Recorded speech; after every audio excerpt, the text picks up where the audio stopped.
Brought to you by V-Guard, co-powered by Sensodyne and Vimal. పలుకులలో kesari.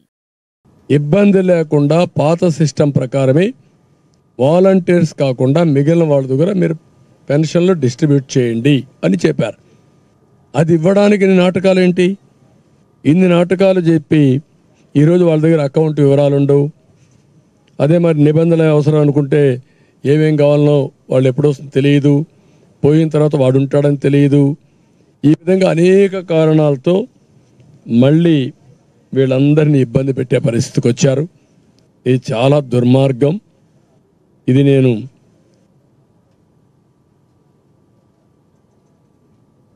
చాలా తీవ్రంగా ఖండిస్తున్నా. ఇప్పుడు మీరు చూస్తే 41,230 మంది సచివాలయ సిబ్బంది ఉన్నారు, బిఎల్ఓలుగా పనిచేస్తున్నారు. వాళ్ళకి డ్యూటీ ఏంటంటే ఇప్పుడు స్లిప్పులు ఇవ్వడమే కదా. స్లిప్పులు ఇవ్వడానికి ఎంత సమయం కావాలి? ఎప్పుడు ఇస్తారు స్లిప్పులు? మొదటి తారీఖు నుంచి స్లిప్పులు ఇస్తూనే ఉంటారా? ఎన్నికల ముందు ఒక రోజు పోయి స్లిప్ ఇస్తారు. ఇప్పుడు ఈ ఎక్సర్సైజ్ కూడా నీకు ఉపయోగపడుతుంది. స్లిప్పులు ఇవ్వడానికి ఏ ఇల్లు ఎక్కడుందో చెక్ చేసుకుంటావు.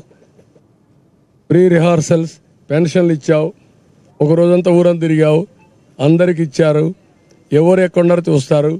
రేపు డిస్ట్రిబ్యూషన్ ఆఫ్ స్లిప్పులు కూడా చాలా ఈజీ అయిపోతుంది. అట్లా కాకుండా వీళ్ళు ఇప్పటి నుంచి స్లిప్పులు ఇస్తున్నారు కాబట్టి, వాళ్ళకి సమయం లేదు కాబట్టి వాళ్ళు పెన్షన్లు డిస్ట్రిబ్యూట్ చేయలేము అని ఎక్స్క్యూజ్ తీసుకోవడం చాలా దుర్మార్గమైన పని. ఇది చాలా దారుణం. 13వ తారీఖున జరిగే ఎన్నికలకి మొదటి తారీఖు నుంచి స్లిప్పులు ఇస్తారంట. ఎవడు నేర్పిస్తారు అడ్మినిస్ట్రేషన్? నేను కూడా 14 ఏళ్ళు ముఖ్యమంత్రిగా చేశాను, నా కింద కూడా పనిచేశారు మీరంతా. ఆ రోజు ఎట్లా చేశారు మీరు? పరిగెత్తిచ్చాం మిమ్మల్ని, సమర్థవంతంగా పనిచేశారు. ఇప్పుడు మొండికేశారు మీరు.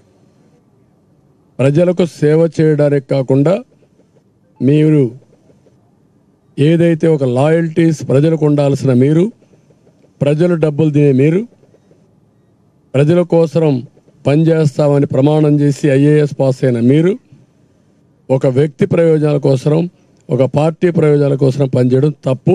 దీన్ని నేను చాలా తీవ్రంగా ఖండిస్తున్నా, గర్హిస్తున్నా. అందుకే మేము చాలాసార్లు చెప్పాం, ఈ అధికారుల వల్ల నష్టం వస్తుంది. అలాంటి టెయింటెడ్ ఆఫీసర్స్ అంతా ప్రజాస్వామ్యానికే ప్రమాదం.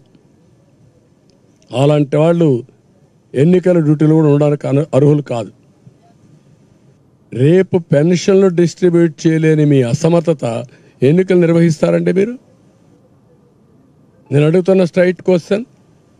ఇక్కడేం గొడవలు లేవు, ఇంటింటికి పోయి ఇచ్చే పని. రేపు 3-4 రాజకీయ పార్టీలు ఉంటారు, రౌడీలు ఉంటారు, సైర్ విహారం చేస్తారు, బూత్ క్యాప్చరింగ్ చేస్తారు. ఓటర్లకు ఏం రక్షణ ఇస్తారు? ఏ విధంగా ప్రొటెక్షన్ ఇస్తారు మీరు? You answer this. అందుకే ఇలాంటి యంత్రాంగం వల్ల ప్రమాదం. ఎన్నికల కమిషన్ కూడా అప్రమత్తంగా ఉండాలి. ప్రజాస్వామ్యయుతంగా ఎన్నికలు జరగాలి. ఎన్నికలు డిక్లేర్ చేసిన తర్వాత అన్ని రాజకీయ పార్టీలు ఒకటే ప్లాట్ఫామ్, యూనిఫామ్గా అందరికి సమాన అవకాశాలు ఉండాలి. ముఖ్యమంత్రి కాబట్టి ప్రభుత్వ యంత్రాంగం మొత్తం వాడుకోవచ్చు, బస్సులు వాడుకోవచ్చు, లేకుంటే గ్రౌండ్స్ వాడుకోవచ్చు, లేకుంటే ఇంకోటి వాడుకోవచ్చు. నో, లేకుంటే ఇంకా బెదిరించి అందరినీ మనుషులు తీసుకురావచ్చు. ఇవన్నీ జరగడానికి వీలు లేదు. ఆ విషయం ప్రభుత్వ యంత్రాంగం గుర్తుపెట్టుకోవాలి, ఎన్నికల కమిషన్ గుర్తుపెట్టుకోవాలి. Brought to you by V-Guard, co-powered by Sensodyne and Vimal. పలుకులలో kesari.